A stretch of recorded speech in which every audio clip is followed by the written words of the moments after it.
Hello everybody, so my name is Lucas. My name is Luke. My name is Leo. My name is Ted.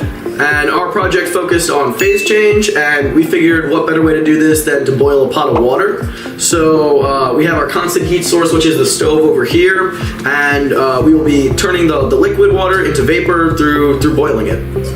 And during our experiment, we're going to be measuring two things. We got our infrared thermometer here to measure the surface temperature of the pot, and we got our cooking thermometer to measure the bulk temperature of the water.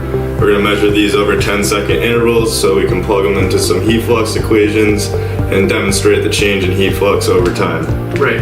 And we're going to use the heat flux equations that we learned in class for the different heating regimes, specifically for convective and boiling regimes of heating. And we're going to plot that in Excel and hopefully see how that behaves over time. Then we can recognize the heat flux as it goes through different regimes, and so subsequently we can see how the water goes from liquid to vapors and how the heat flux change with respect to time.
Let's talk about how we can use the temperature data we collected in order to find heat flux.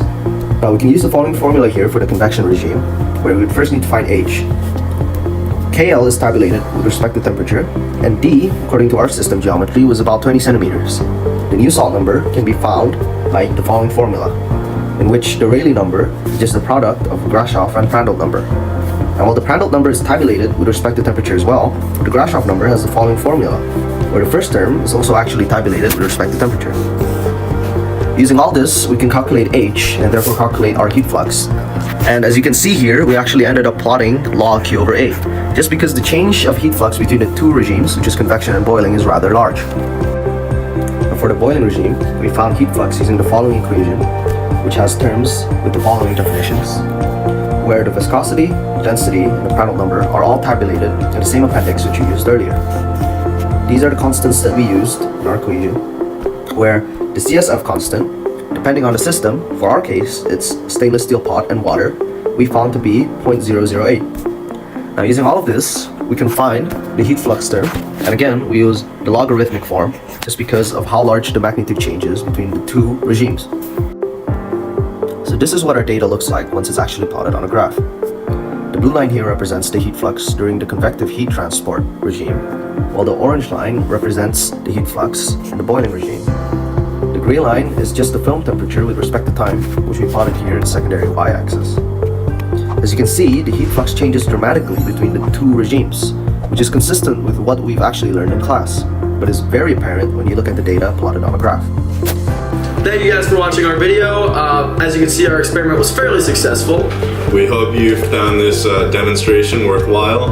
As you can see from our results, we could see that the heat transfer process changed as the water transitioned from liquid to vapor. And we hope you learned something from the video.